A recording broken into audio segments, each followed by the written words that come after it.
This is a session called Exercise Program Design for the Fountain of Youth. Now, there's a tremendous amount of science that goes into aging, exercise program design for aging, and just understanding how the aging process affects human biology. This session is going to be an overview of some of that science and really talk about some program design strategies that, according to the evidence, according to the research, works. You should have, what you're going to get is you're going to get the information in this webinar. I'm going to kind of jump back and forth between being live, where you can see me lecture, and speaking over the notes that I'm going to be recording via Zoom. In addition, you'll have a PDF of the lecture notes, and I'll have some of the references in there in case you kind of want to dig into this a little bit deeper yourself. So with that, let's sit back and let's enjoy this presentation. I am going to share my screen here real quick, so that way you can see the presentation. And I will pop back on a couple times to kind of give you a few more in-person examples. So again, this is program design for the Fountain of Youth, and a little bit of background about who I am. I'm actually go to the next slide to do that. I've been an educator for a number of years. I was a personal trainer. Well, I've been a personal trainer, still am a personal trainer. But a number of years ago, I transitioned from being a full-time personal trainer to being director of education. I spent 2 years as the director of education for a health club company called the Sports Club LA. It was acquired by Equinox a number of years ago. We were very high end. We had locations in Ritz-Carlton, in Four Seasons hotels, and it was a very high end clientele. I was director of education. I supported a team of about 300 personal trainers in our 6 locations around the United States. From there, I went to work for the American Council on Exercise, where I was very involved in designing education programs to support certified professionals from ACE certified professionals.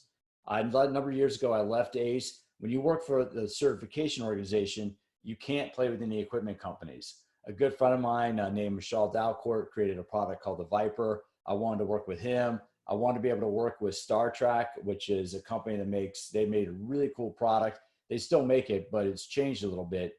And so 2013, I left full-time employment with the American Council on Exercise. And since then, I've been an education consultant, along with doing a little bit of personal training and little group instruction. One of the reasons why I left ACE, though, was I started realizing that exercise really was, not realizing, but I was putting the pieces together that exercising really was the key to the Fountain of Youth. Now, if I'd been working for the organization when I started going down this route, they would have owned the intellectual property on that. So I wanted to be able to kind of deviate away from that as a full-time employee. I still work with the American Council on Exercise, but as a contractor, as a consultant, I do a lot of writing for their online magazine, Certified News. Yeah, it's actually certified now. And you can find an upcoming issue in May, actually it's going to be in June of 2020. I'm going to have an issue, an article in Certified by American Council on Exercise on high intensity interval training for the older adult. So this has been a big passion of mine. I'm turning 48 years old this year. I still like to play a little bit of, every now and then I play some old boys rugby, still like to ride my mountain bike. And I have buddies that I grew up with that still skateboard, BMX, they do all kinds of fun stuff. And that's where I realized that Generation X, we were for the first generation to come up with a lot of these fun activities, right? We developed basically skateboarding. We invented snowboarding. We came up with all the the X Games is a derivative of what Generation X has created. And so what I've been doing is looking at how does exercise program design allow us to be able to maintain all the great things that we like to do as Generation X. And that's exactly where this talk comes from. So you can see learning objectives on your screen. What I'm going to talk about a little bit is the hormones responsible for promoting muscle growth. There's some great research that suggests that even when you get older, you can still do the type of exercise to promote anabolic hormones in the body. I'm going to talk about how exercise can improve the architecture of the myofascial system. And then I'm going to talk about exercise programs that can help anybody retain their youthful energy and appearance. So I think you're going to get a lot out of this session. So let's get going into it. I love this slide. And you can look this up on imdb.com. Look up when Cocoon came out in 1985. World War Z came out in 2013. Some of you may have guessed this already. What's the one thing they have in common? Yep, they're both the same age. In this picture, Wilford Brimley is 49 years old and Brad Pitt is 48 years old. That's 100% true. You can go to IMDb and look it up. Wilford Brimley was 49 years old when he filmed Cocoon. Brad Pitt was 48 years old when he filmed World War Z. So there's 1 year of chronological age difference between the two. Why do they look so different? Well, let's talk about that. So when we look at the human lifespan, and I came across this. Now, one of the things I'm doing right now is I'm actually working. I wrote a book called Smarter Workouts, The Science of Exercise Made Simple, that teaches metabolic conditioning, mobility training, and core training, goes into the science of that. My next book by Human Kinetics is called Ageless Intensity, where I'm going through the science of how high intensity exercise really can slow down the aging process. So that's where some of this talk is from as well. One of the things that I found that was astounding is between the years of 1500 and 1900, the human lifespan was about 45 to 50 years old on average. If you lived to 50 in the 1600s or 1700s, you were considered old. What's happened in the last 120 years or so is we've pretty much almost doubled the human lifespan. Right now in the United States and North America, females live to about the average of 80 years old. Males live about the average of 78 years old. I'm not going to go into why there might be a difference. We don't know. But what have we addressed the last 100 years or so? We have a much better understanding of public health. I know with COVID-19, there's been a big emphasis on public health, but think about it, a little bit more than 100 years ago, it was not common practice to wash our hands. It was not common practice to cover our mouths or our noses when we sneezed. Little things like that made a huge difference in disease. We have vaccinations now. We understand nutrition to a much greater degree. All these things significantly changed how, the human lifespan, what we can do. From 1970s on, and this is really critical, right? Because for years, when people became older and when people got older in their 60s, 70s, and beyond, they slowed down. They didn't do as much activity. They retired from work and they just kind of sat around. But what happened in the 1970s? In the 1970s, we got the fitness boom, right? That's where we had health clubs. We have Jane Fonda. We had the Cooper Clinic come out with the benefits of aerobic training. Arnold Schwarzenegger created Pumping Iron. The Modern Health Club really kind of blew up on the scene.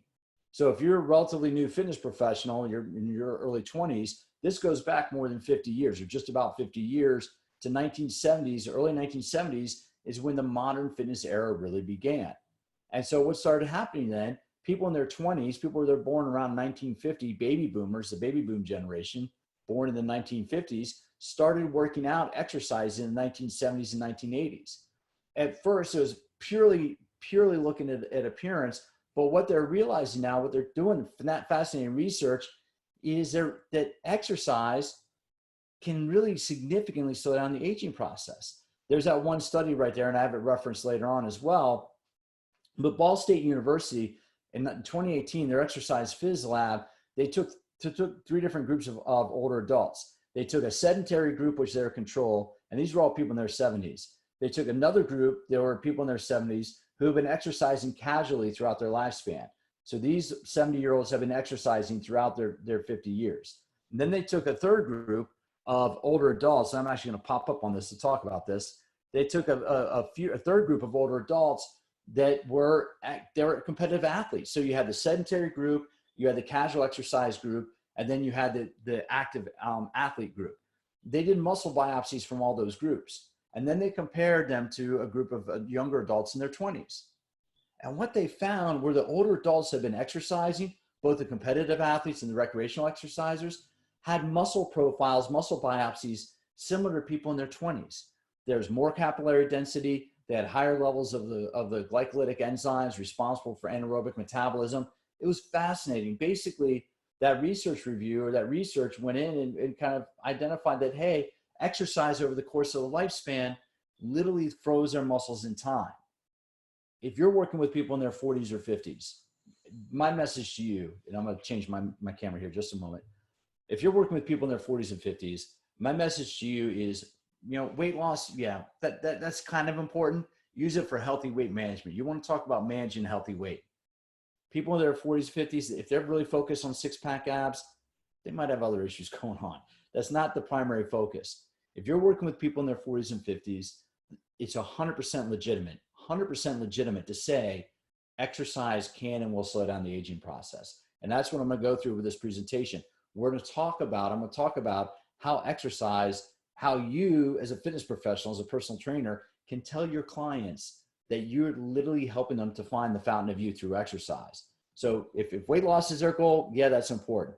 If they want to look a lot better, okay, that's kind of important. But people in their 40s, 50s, 60s, and beyond should be using exercise to slow down and control the aging process. And that's what this talk really is all about. So with that, I'm gonna bring the presentation back up. I'm gonna go back to share screen. Now, if you look down on this, what they're finding, and this comes from other studies, I've seen, this is research referred to in a number of studies that look at exercise and aging. If you have a high VO2, if you have a high aerobic capacity, you literally have a longer lifespan. There's a 13 to 15% reduction in mortality for every increase in one MET. One MET is one metabolic equivalent. That's about one metabolic equivalent. Right now, if you're at rest, you're at one MET. That's about 3.5 milliliters of oxygen per kilogram of body weight. That's your VO2 right now. That's the amount of oxygen you're consuming. For every increase in MET, in aerobic capacity, you reduce mortality by up to 15%. So study after study is finding this, is that if you have a higher aerobic capacity, you can expect to live longer. Pretty powerful stuff if you're working with clients. Now, keep in mind, aging, and there are different ways to look at aging, but aging really is the degradation and decline of all systems and tissues in our age. You know, we go through development, we develop until our early 20s. When we get our early 20s, that's from our early 20s to mid to late 40s is adulthood. You know, mid to late 40s when we start entering middle ages. And then after like the late 50s, early 60s, we start becoming quote unquote old. There are different categories of it. So when we're young, we're developing. From in our 20s and 30s, we're kind of mature. In our 40s and 50s, we're in the middle ages. 60s and beyond is when really aging really starts accelerating. But if we think about it, aging is a decline in all the systems in our body, all the cellular functions in our body. It affects everything. So aging just doesn't affect one process in our body, doesn't affect one area in our body. It affects everything. Our skeletal structures, our nervous system, the immune system, the vestibular, which is balance, temporal, which is timing. Those are critical because what's one of the biggest risk factors for older adults, especially in parts of the area where it's cold and you have ice and snow on the ground a long time? Balance and falling. You know, aging definitely affects the muscular system. It affects the endocrine system, which produces hormones. It affects the cardiorespiratory system, or respiratory system, as I think some Canadians call it. And then it also affects the cognitive system. But the key thing is exercise can help all those systems become stronger. So here are a couple of theories of aging. And again, I'll say this outright. Nobody knows anything about exercise. Think about that. Nobody knows anything about exercise. We have theories about how exercise affects the body based on evidence that we've observed in various studies, but that's just that, theories. We don't really know with 100% certainty how exercise works, and we're not sure with 100% certainty how aging affects the body. What we have is we have data collection and observation. So that's really, so if you ever have anybody if you ever hear anybody say, well, it proves this research proves this, don't pay attention to that. All we see with research is we see observation. That's it. We can observe what happens when one set of variables is applied. So that said, these are theories of aging. None of this is proven. These are just theories. One is cellular aging, that free radicals damage proteins, mitochondria, and other cellular structures. That oxidative stress produces something called reactive oxygen species. Those are free radicals. ROS are free radicals. What happens is, the cellular structures decline. Oxidation is you gain an oxygen, you lose an hydrogen. You're changing the structures of your cells. So that's one theory of aging. Satellite cells, another theory is that we produce less satellite cells. Satellite cells or stem cells are those cells that repair damaged tissue. So when we damage tissue, when we damage muscle fibers, we damage the fascia, the collagen with exercise, that over time, we produce less satellite cells to help the tissue repair. Another theory of aging is life course. What happens in life? We have all these outside stressors. We have internal stressors, we have emotional stressors, we have physical stressors. And keep in mind that exercise itself is a stressor. I'm going to pop up here real quick. I'm going to take this slide down because this is actually a key thing. There's some theory, and again, this is some theory, that exercise is very beneficial and can help us manage the aging process. there's been some observation that in extreme endurance athletes, those extreme athletes that do 50, 75, 100-kilometer, 100-mile races, might be at risk of an earlier death because of the oxidative stress on their body. If you exercise too much, it could be putting excessive damage on the cellular structures. So keep that in mind, that they're starting to accumulate some evidence. When we look at, Jim Fixx wrote The Joy of Running. He advocated running 10 miles every day. He died of a heart attack. Edmund Burke wrote the book on heart rate training, why we should be paying attention to heart rate when we exercise. Ed Burke, unfortunately died of a heart attack. So when we look at this, keep in mind that exercise is stress on the body, that you have eustress, which is positive stress, and then we have too much stress, which can affect the systems in our body.